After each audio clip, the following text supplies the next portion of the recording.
The credit card was declined for the third time. The old man fumbled through his pockets in embarrassment, while the young waiter winked at his friends and smirked. "Hey, Gramps, if you can't pay, maybe you can wash dishes," he joked.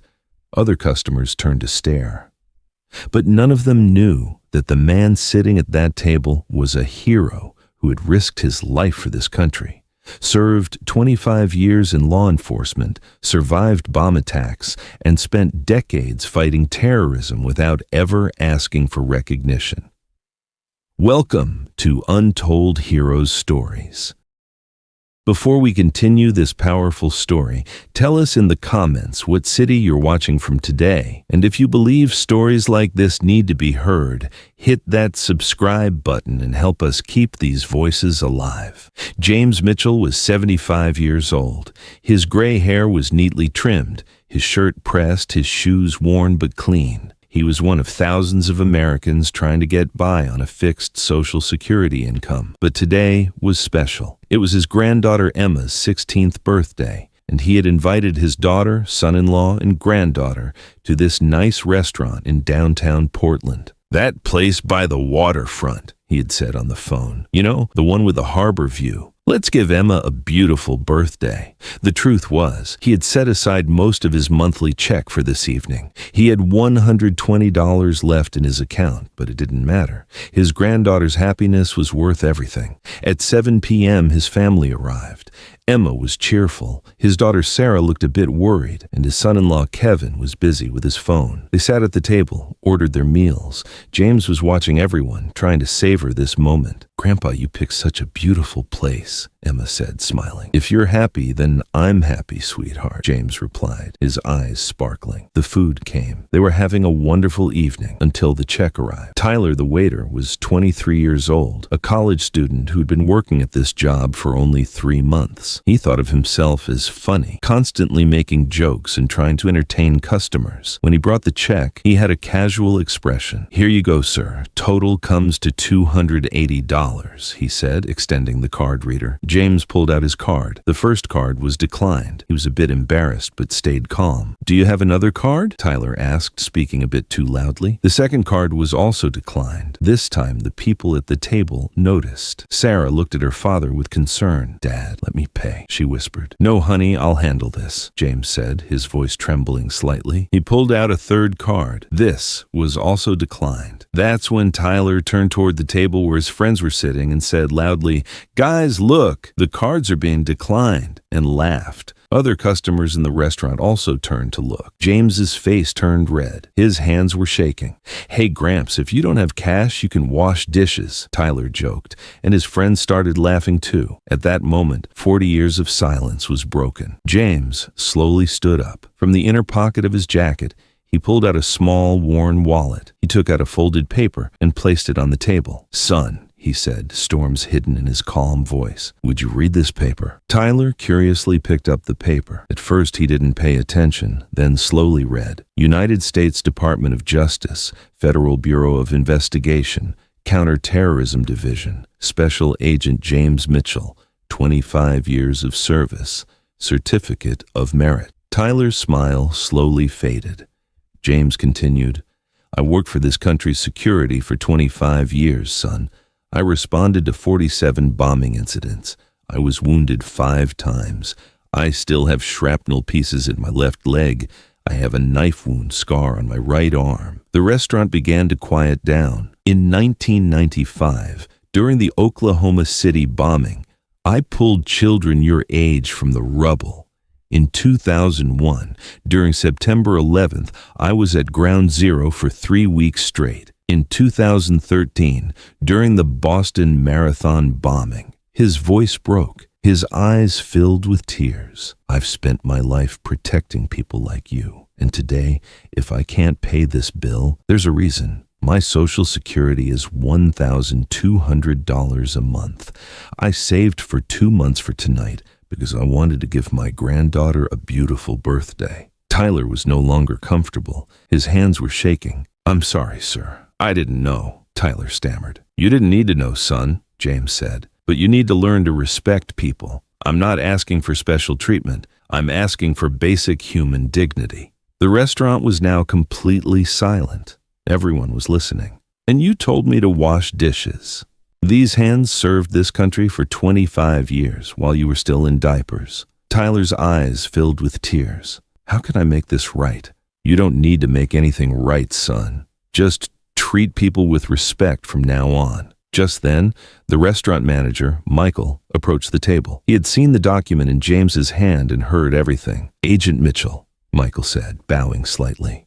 I'm Michael Rodriguez, the manager of this restaurant. I'm deeply ashamed. I apologize on behalf of my employee. Then he turned to Tyler. You're going to cancel this table's bill right now. Then you're going to serve dessert to Agent Mitchell and his family. Then you're going to apologize properly. Tyler nodded, his eyes still filled with tears. Michael continued, Agent Mitchell, heroes like you are the reason we can safely run our business here. This evening is on us. Please just enjoy time with your granddaughter. James tried to object. That's not necessary, son. Please, sir. This is an honor for me. Word spread. People approached James, shook his hand, thanked him. An elderly woman came over. Sir, I'm Margaret. Were you at Ground Zero on September 11th? James nodded. My son was a firefighter there. You might have worked alongside him. Ma'am, there were many brave people there that day. We all protected each other. Margaret began to cry. Sir, God bless you. Without people like you, we wouldn't be here today. People from other tables also came over. Some shook his hand. Some patted his shoulder. Some simply said, thank you. Emma hugged her grandfather. Grandpa, are you a hero? No, sweetheart, I just did my job. The real heroes are the ones who didn't make it home. Tyler came to the table with dessert plates in his hands. His eyes were still red. Agent Mitchell, I'm truly sorry. I was ignorant. From now on, I'll treat every customer with respect. Don't be too hard on yourself, son, James said. You're a good kid. You're just learning about life. I made mistakes when I was your age, too. But when you were my age, you were already fighting for your country. Everyone's story is different, son. You're writing your own story. Just don't forget to be respectful to people. Tyler nodded. I won't forget, sir. And I make you a promise. From now on, I'll help one elderly person every single day. Sarah hugged her father. Dad, I didn't know you had done so much heroic work. Honey, these aren't things you talk about. When the job was done, I came home and spent time with my family. The next day, Tyler came to work early. He talked to Michael. Mike, I want to change. I couldn't sleep last night. I kept thinking about that man's story. What are you going to do? First, I'm going to apologize, then I want to ask him something. What? Can he tell me those stories? I want to learn about this country's history. Michael smiled. Good decision. But be respectful. That evening, Tyler called James. Agent Mitchell, this is Tyler, the waiter from yesterday. Yes, son, how are you? I'm not well, actually. I'm very ashamed. I have a request. Tell me. Can you tell me those stories? I want to learn about this country's history. Stories of heroes like you. James smiled. Come over, son, we'll have coffee. But know this, I'm not a hero. I just did my job. The story spread. It was shared on social media. People began to recognize James. Former colleagues called, James, you're still not telling stories, are you? I'm not telling them, but I'm not hiding them anymore either. You're doing right. People should know. Television stations requested interviews. James declined. I did my job. It's over. Now it's time to spend time with my granddaughter. But every time he went to the restaurant, people recognized him. They treated him with respect. Tyler began visiting James every week. He would tell him history, listen to stories. Agent Mitchell, I want to write these stories. Why, son? Because people should know. They should know there are heroes like you. Don't write them, son. Live them. You be a good person, too. That's enough. But, Tyler, the greatest story is the one that's lived. You live a beautiful story, too. The restaurant was different now. At the entrance was James's photo. A hero has dined in this restaurant. Special Agent James Mitchell, 25 years of service to the nation. People would see the photo and bow respectfully. Tyler would tell customers the story. This gentleman fought terrorism for 25 years. He risked his life for us, and we disrespected him, but he forgave us. Customers were moved. The restaurant's atmosphere had changed.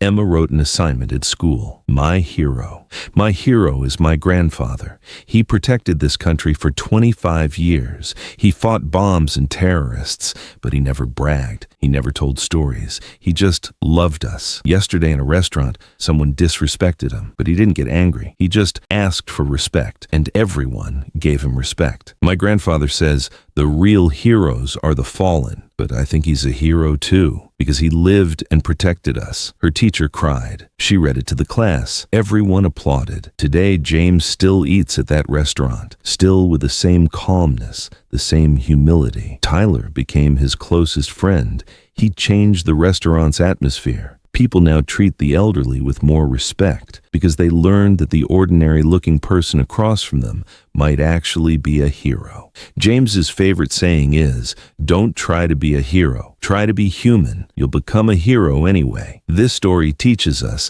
every person has a story. Every elderly person has a past. Show respect. Listen. Learn. Because that quiet person sitting across from you might be one of this country's hidden heroes. Have you ever encountered such a situation? Have you met someone who seemed ordinary but was actually extraordinary?